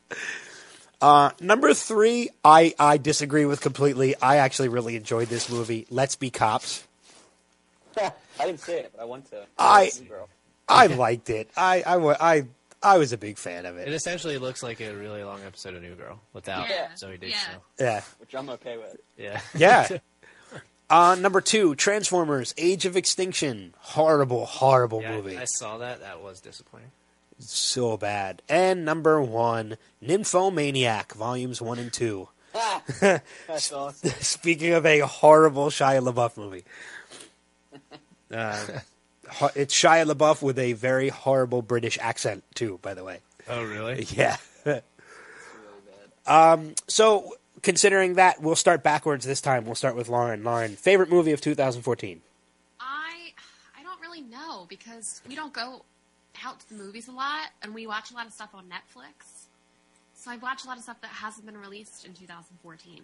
So, Lauren, what movie have you seen in 2000? I mean, I've seen some, but I don't know if they would qualify for Winner the by best default, movie. Nymphomaniac. All right, so winner by default. I'll have to say, I guess I'll say The Interview because it was, There you go. so It's an answer. so it caused so much hype, but I didn't think it was as bad as some people said it was. I thought No. it was pretty funny. Neither did So I. that'll be my pick.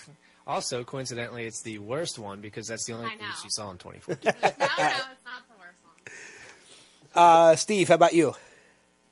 I had Guardians of the Galaxy, which was the foreshadowing that were you talking about Baby Groot dancing that I mentioned. Yeah, I had a feeling. Guardians of the Galaxy is my best movie.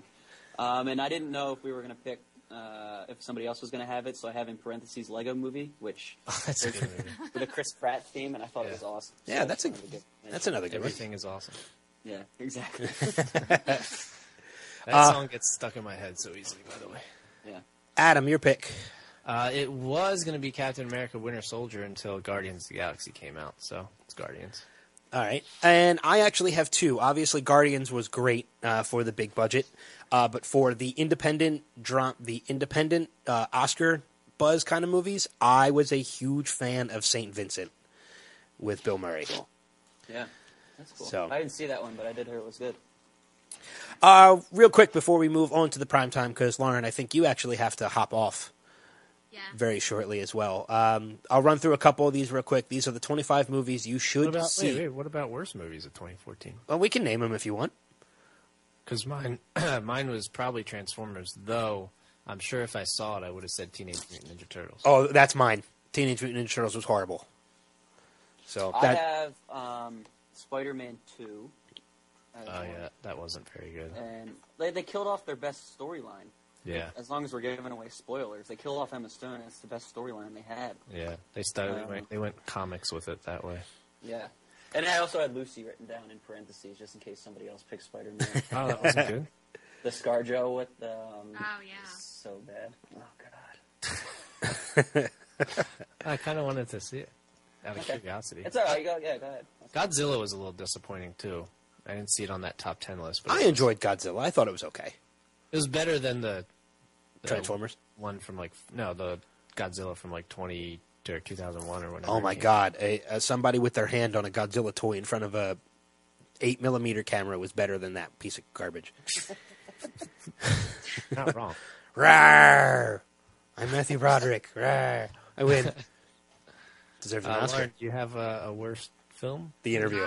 Did you see more than one film? I'll have to say Sex Tape with Cameron Diaz and Jason Segel. yeah. Okay. That was pretty bad. Although I'm surprised it wasn't on that list. What about Legend of Hercules? Remember that? Not the Rock one, the one that came out over the summer or whatever. That had a 2% on Rotten Tomatoes. Oh, that's right. I forgot about that one. Yeah, Yeah, I guess that would be it. But I didn't see it though, so I can't really say it was the worst. that's true. So- I didn't see it either. Turtles I saw, and it was horrible. Okay, now So we that can was move garbage. All right, we'll run through these. We'll run through a couple of these real quick, and then we'll move on to prime time so Lauren can get out of here.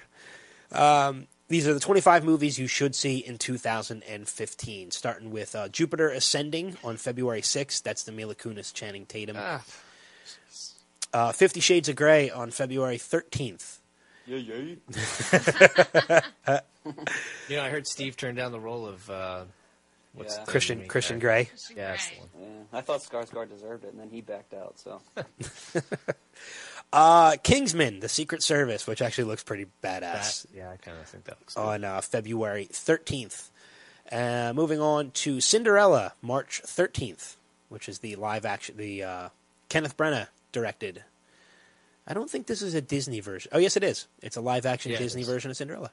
Yeah. Furious 7 on April 10th, which That's my birthday. the last couple Fast and Furious movies have actually been pretty bbadass.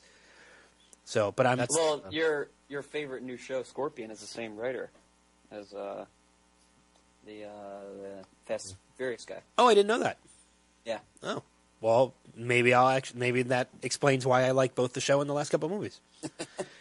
And it'll be interesting to see how they cover for Paul Walker's death, too. Yeah. So, moving on to the next one, Avengers: Age of Ultron, May 1st, which I know I'm going to piss off a lot of my friends when we get to go to early screenings of that, and everybody else has to wait till opening night. Can't wait. Yeah, that'll be a good one. Mad Max: Fury Road, May 15th, another one I'm looking forward to. Disney's Tomorrowland, May 22nd. Jurassic World on June 12th. Moving on, Inside Out, June 19th, which is another CGI film from Pixar. Ted 2 on Is June... Inside Out the one about the emotions? Emotions, yeah. Yeah. Okay. Ted 2 on June 26th. Oh, jeez. I love the first one. I'm forgot looking they were forward coming to out with the second one. yeah. Magic Mike XXL, July 1st. Yes, please. Minions, which is the Despicable Me spinoff, on July 10th. I think that's going to get annoying. Well, because there's no English in the Exactly. entire There's movie. no dialogue. You're gonna hear that for an hour and a half. Get ready. We mentioned this early on in the show, but Ant-Man, July 17th, which is another one I'm looking forward to. Pan on July 24th, which is the origin story for Peter Pan, starring Hugh Jackman as Blackbeard. That's fun. Yeah, which should be pretty cool. Is it a musical? No, I don't believe it is. I think it's a straight movie. Fantastic Four, also mentioned earlier, on August 7th. The reboot of the Fantastic Four franchise. On October 2nd, I didn't hear about this one, but this one, just because of who's in it, I think might be pretty cool. Victor Frankenstein, starring Daniel Radcliffe. Wow, that's fun. Yeah.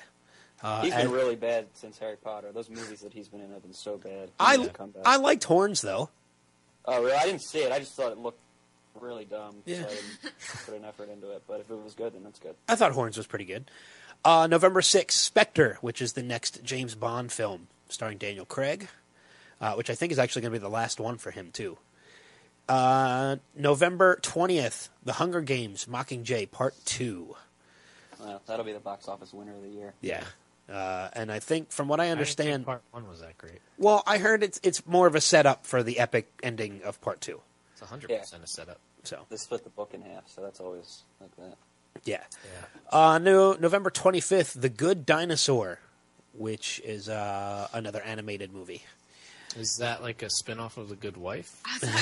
That'd be a good one. It's a prequel. Oh, I'm excited. I'm excited for this one. The Hateful Eight, which is Quentin Tarantino's next film, which apparently wasn't going to be made because the script got leaked. Yeah, that movie. But now is being made. Kurt Russell and Samuel L. Jackson headline the cast. I mean, this might not be popular, but I was not the largest fan of Django Unchained. I didn't like Django at all. I mean, when you compare it to the movie that came out before it, Inglourious Basterds, I mean, Inglourious Basterds is just so much better. Yeah, I agree.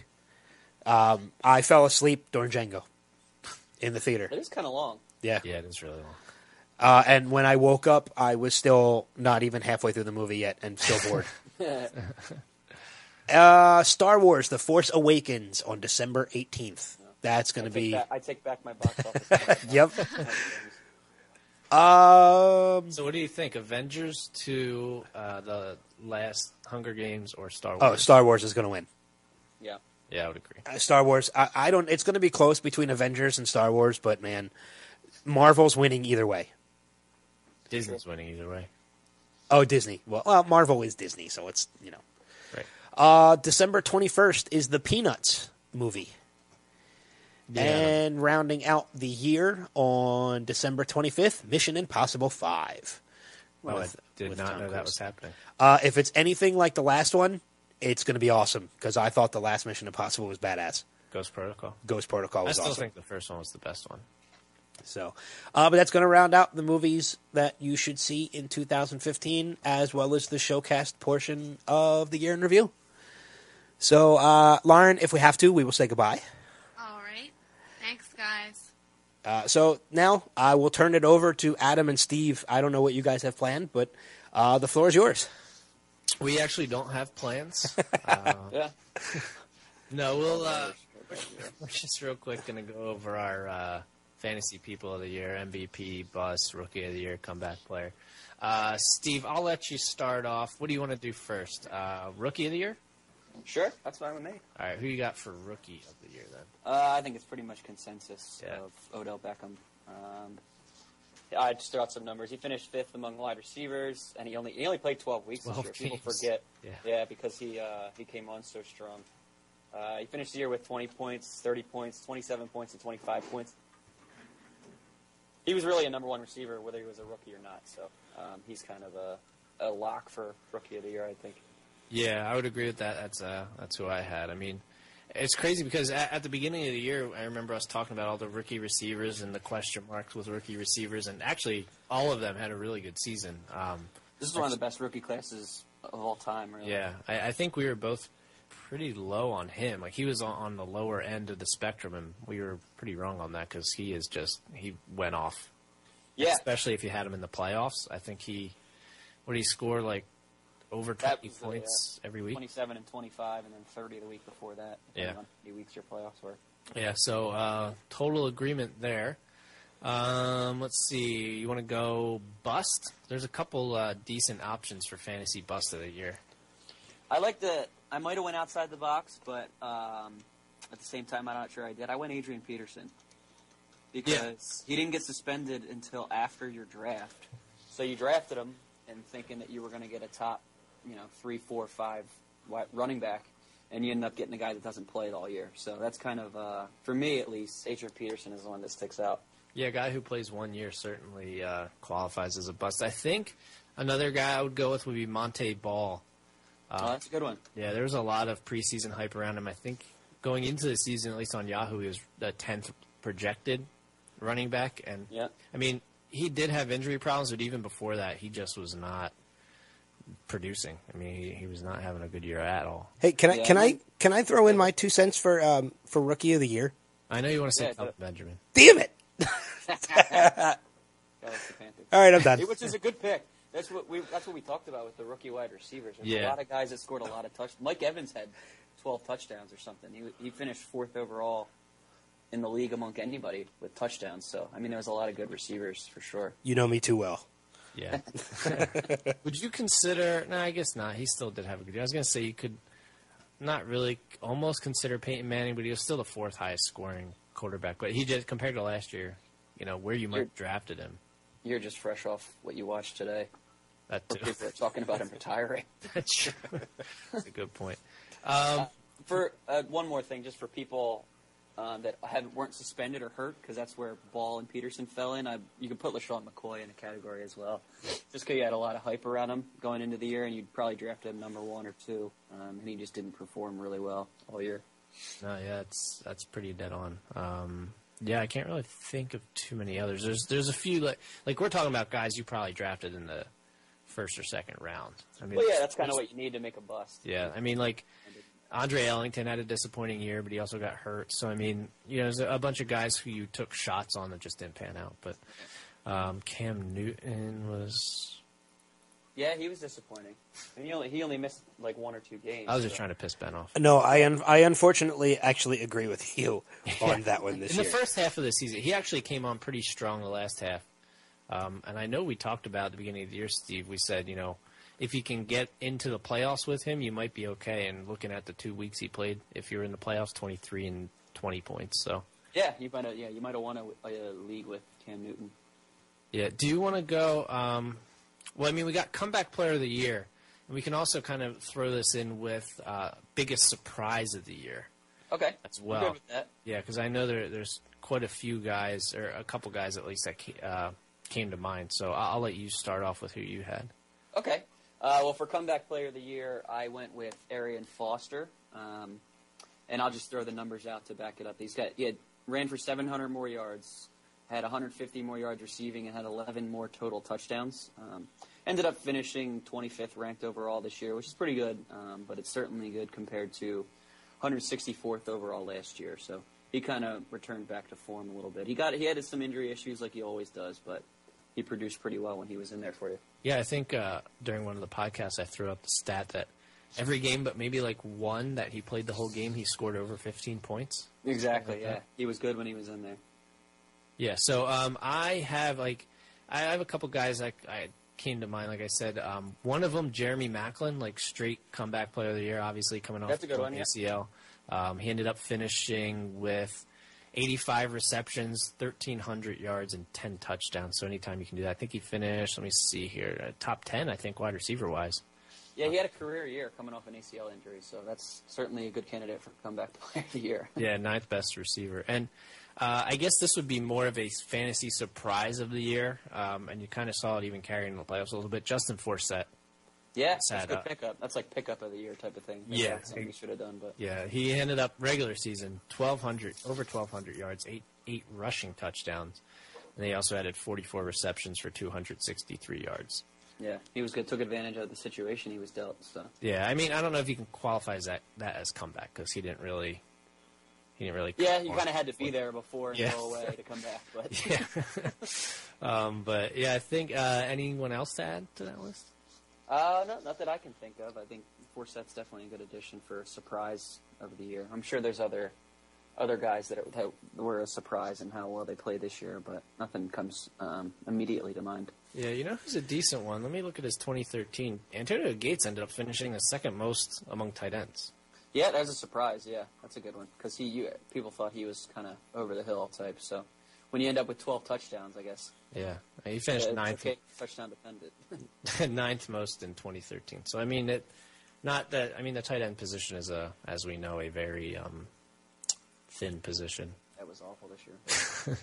All right, so then last one, we have our fantasy football MVP of the year. There we go. Do we want a drum roll? We don't need one, I don't think. We're going to get one. You're getting one either way. We'll do it live. Russell Wilson. I got Russell Wilson. Russ. Yeah. I tried to go, I don't know. Maybe Out of the box? Yeah, a little bit. But he was projected to finish 13th quarterback, so people said you can draft him as a good backup. But he finished 3rd amongst quarterbacks. And he actually finished 5th overall amongst all players, so when he was projected 84th. So ran for a bunch of yards, had running touchdowns, obviously, that buoyed it. And I think, I don't know, what did it for me, he had games where he scored 36 points. He had a game where he scored 37 points. He had a game where he scored 34 points. So he hit some home runs for you. But he was also consistent because of that running threat. Even if his passing stats didn't look that good, you could always count on a certain amount of points from him just because they ran that read option so well. He's pretty consistent for you at the quarterback position. Yeah, I mean, what did we say? He finished 3rd overall? Amongst quarterbacks, yep. Yeah, I mean, 5th overall. That's crazy. The only knock I would have against him is playoff week 15. He only scored 12 points. So that's the only knock I would have against him. Yeah. Because I like to look for guys who not only have a great season but don't screw you over in the playoffs. And not that, I mean, he made up for it the week after. I think he had like 36 points. So yeah, he did. In the championship week, he had 36 points. My fantasy MVP, it's going to be Le'Veon Bell. And I know some people might say, if you're going to go running back, why aren't you going DeMarco Murray? The reason is because if you look at Le'Veon Bell in a standard league, only had 7 less points than DeMarco Murray.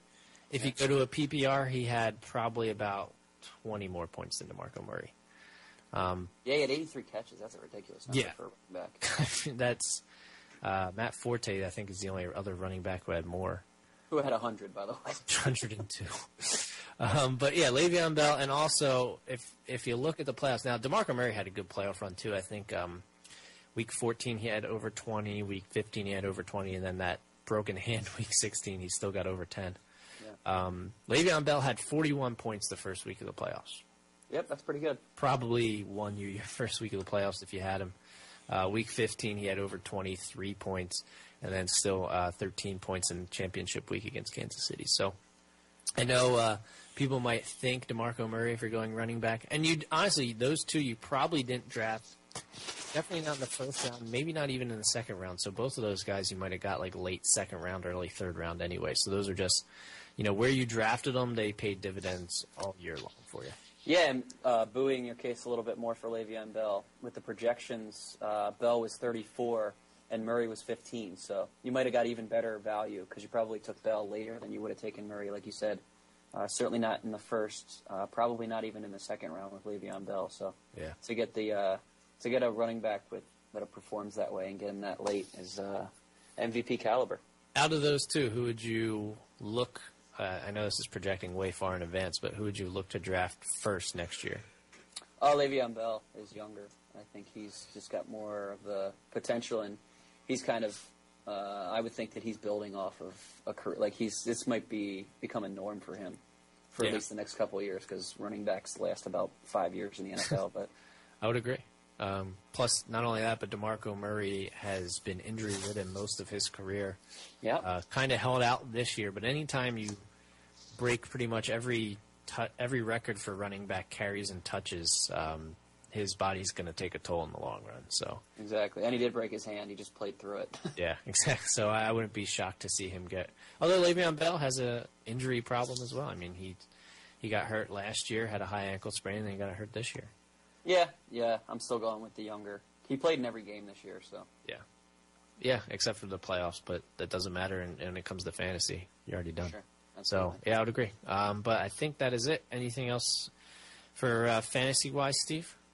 No, I think we covered pretty much everything. Just a quick recap of all the awards. Yeah. All right. Ben, back over to you. All right. I know we had talked about this earlier, but as we're recording this, the Golden Globes are actually going on as we speak. We're going to do the full recap next week, but do we want to run down some of the winners that have happened so far? Because I have the list. Yeah, we can react a little bit. All right, we'll go through some of them. Best Animated Motion Picture. I'm very happy about this. How to Train Your Dragon 2 was the winner. Nice. Not Frozen? No, Frozen wasn't even nominated. That's weird. Were they nominated in different categories? Is it like a musical category? I don't know. I'll have to look through. Best Television Series, Musical or Comedy was Transparent, which we had talked about, which topped both lists from earlier this week. Best Actress in a TV Series, Comedy or Musical, Gina Rodriguez from Jane the Virgin. God, that show will not go away. That's awesome. Best Actor in a TV, Movie, or Miniseries, Billy Bob Thornton for Fargo. There you go. And Best TV or Miniseries, Fargo for FX. Wow. Yeah. That's kind of a surprise. Really good. Fargo's really good. Yeah. Steve, you'll like this one. Best Supporting Actor, J.K. Simmons for Whiplash. Nice. Yeah. I didn't see it. I'm excited to see it, though. Yeah. Apparently he channels his inner Oz when he was on. Not like in Spider-Man? No, I don't think so. J. Jameson. Yeah. That's pretty much it so far. There's a couple categories I skipped that weren't worth mentioning, but a lot of the biggies are still yet to come. Best Motion Picture, Musical, or Comedy, which Birdman and St. Vincent are both nominated for. Best Motion Picture Drama, Boyhood, Foxcatcher, Imitation Game, Selma, and The Theory of Everything. I guess Selma didn't get snubbed at the Golden Globes. I thought it did. When do the Razzies come out?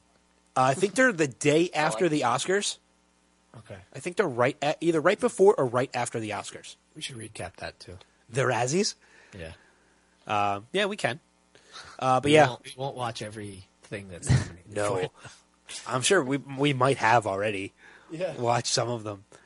But yeah, there's still a bunch of categories left to do. There's still about 2 hours left of the Golden Globes at this point.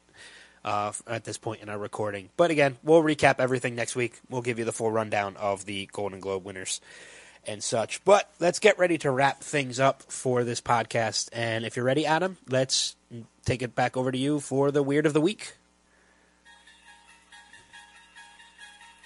And now the Next Level Showcast presents the Weird of the Week. Then we'll only do 2 stories this week, as usual, but mainly because this podcast is probably like an hour and a half long. So first up, these are both off the Huffington Post. This one's out of Florida. A Florida couple allegedly caught getting freak nasty on at a Kia dealership. Sex on a car is a common fantasy, but a Florida couple turned it up a notch when they decided to go down to Mike's Auto Sales on a 2004 Kia Sedona, of all things. It is a minivan, though, so I guess if you're going to pick a car, at least they picked one with enough space. Yeah. Ramon Mitchell and Aaron Bird apparently don't follow the standard rules of engagement. They could have chosen a Lamborghini, but nay, they allegedly chose the Kia Sedona at Mike's Auto Sales in West Palm Beach, according to WSB Radio. Yes, the Kia, whose accolades includes one of the worst-selling models of 2014. They have a picture of it, and I can see why. Make a family on our new family vehicle. Yeah, there you go. A witness called cops at about 3 a.m. Monday to report a naked couple having sex on top of it. They weren't even in the car. They were on top of it. Well, it's still got a lot of surface area. It does. Car. That's a good point. I don't think like a coupe would have quite worked. They probably would have slid off or something. The caller said he could hear moaning coming from the dealership parking lot, so he investigated. The couple reportedly saw him and started yelling at him. Want some privacy over here. When police arrived, Bird, 18, and Mitchell, 29. Wow. Nice.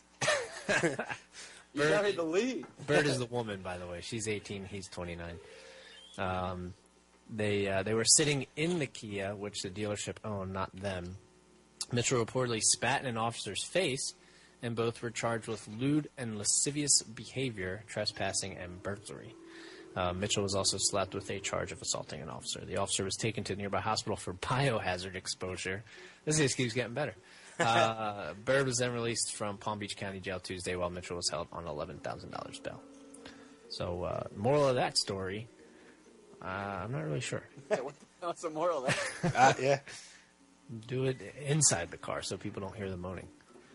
They were sitting in the car when they got there, so they obviously could have done it in the back seat. So that's just laziness. Next up, fourth graders suspended after plotting to kill teacher with hand sanitizer.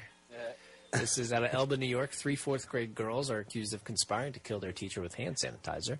The Elba elementary school students had learned that their teacher was severely allergic to hand sanitizer, and they allegedly planned to put sanitizer on items they knew that the teacher would touch, according to WKBW. Deputies say the students involved told other kids at the school they were going to kill their teacher in this way. When youth officers interviewed the girls, one of them said the teacher yells at us and the class has problems with her. Obviously. Yeah, just taking care of everybody's business. Yeah, I mean, obviously murder is the right step. Students never actually went through with the plan. The Daily News Online reports the alleged plot was uncovered in mid-December. And Genesee, that's weird. It's like Tennessee but with a G. Genesee County Sheriff stated this week that the case had been closed after authorities determined no crime had been committed. Students are not facing any charges, though 2 of them were suspended. That's kind of scary. Yeah. That they weren't charged or that they thought of it? A little bit of both. I would not want to teach at that school, that's for sure. Yeah, don't go to Genesee. It would be really nice to those kids. But that is it for the Weird of the Week. All right. I think that pretty much brings us to the end of the first episode of the Showcast / Primetime for 2015. What did we call it? Showtime. The Showtime Showcast. Showtime Podcast. I can't. That might be trademarked, though, so we better watch out. Oh, yeah. Well. Yeah, well. Yeah. Whatever. We'll deal with it when it comes down to it. Nothing's going to happen out of it. You can't trademark the word Showtime. It's okay. We'll just kill them with hand sanitizer. But the 3 of us that are still remaining left on this podcast actually put together a little video, which, gives you a little message to all of our listeners out there. Pretty much thanking you for all the support over the past year, as well as letting you know about our resolutions, our favorite moments, things like that. You can go to our Facebook page, facebook.com/nextlevelradio, Next Level Radio Online, which is now Next Level Network, not Next Level Radio anymore, but the address is still the same, facebook.com/nextlevelradio online. And you can find the video there, or you can go to our webpage, nextlevelradioonline.com, and you can see the video right on the homepage as well. So it'll be on Twitter too. Oh, you're going to post it on Twitter as well? Awesome. Yeah. So, yeah, that's me, Adam, and Steve all in there giving you our little messages because we didn't get videos from anybody else. By the way, this has nothing to do with what you were just talking about, but there's a meme out there. If you're an NFL fan, the Broncos lost today. Did they? Yeah. Oh, good. To the Colts. There's a meme out there kind of referencing, those Rob Lowe commercials. It's Peyton Manning with his hands up like a touchdown saying, "Hi, I'm regular season Peyton Manning." Underneath it says, "Hi, I'm postseason Peyton Manning, and I have cable." That is great. I'm going to need to look for that because I have a woman that I work with who's a huge Peyton fan. And my NFL. Just look for that. And my sister is a huge Peyton fan, too, because she lives in Colorado. So she's a big Broncos fan. There's also a picture House of Cards posted on their Facebook page with Kevin Spacey and what's the girl's name who died? Zoe Bonds? Yeah, Zoe. Is that her? That's her. It's Kate Mara is the actress. Mara, yeah. Those two on the red carpet. Really? All right, I'll have to check that out, too.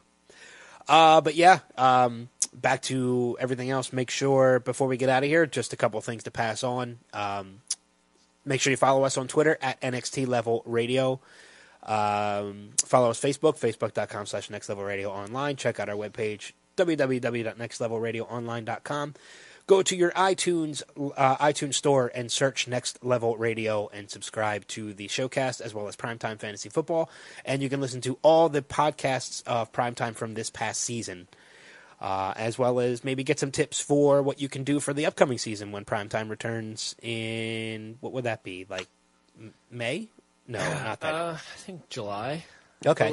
I think we're gonna do when free agency hits and a lot of this dust settles. I think we're gonna do a podcast then. So I think that's what, Steve, March. Yeah, something like that. And the draft is in April. The draft is in April. Yeah. Yeah. So. Okay. Well, we'll definitely post some stuff on the Facebook page and Twitter and stuff keep an like eye on that. Facebook and Twitter. For people to tune in and listen. And be on the lookout for some new stuff. We're going to be adding some new podcasts throughout the year, as well as a bunch of new interviews as well. So be on the lookout. Steve's going to be doing more stuff, right, Steve, I think? Yeah, sure. I don't have any ideas yet, but I'll figure it out. Yeah, we definitely want to keep Steve involved. If anything, just join us on the Showcast every once in a while, man. Yeah. So yeah, that'd be fun. You watch stuff than we do, apparently. But yeah, that is going to wrap it up. So thank you, everybody, for listening over the past year. We really appreciate all the support that we've gotten for all the showcasts and the podcast. And we didn't announce who who we will have as our special guest next week's podcast. Oh, well, I'll leave that to you since you brought it up. Yeah, sure. Next week's podcast, make sure you tune in or download and however you listen. We're going to have Lucky Yates, who voices Dr. Krieger from the hit FX comedy Archer. Yeah, that should be pretty fun. Yeah. So I think that's it. I think that's all we got. Yeah, that's all I got. But yeah, once again, thank you, everybody, for all your support over the past year. We hope we get your continued support through all of 2015 and beyond. Share the podcast, share the pages, share everything so we can increase that listenership and we can increase that support and hopefully bring some good things your way as well. Maybe start doing some giveaways and things like that later on in the year once we hopefully pick up some sponsorships this year, which I know we're working on as well. But yeah, just keep an eye out. Some good stuff coming for 2015. So I think that's it. So signing off. We'll see you guys around the bend and tune in next week for another Showcast. Take care, guys. Later. Bye, everybody.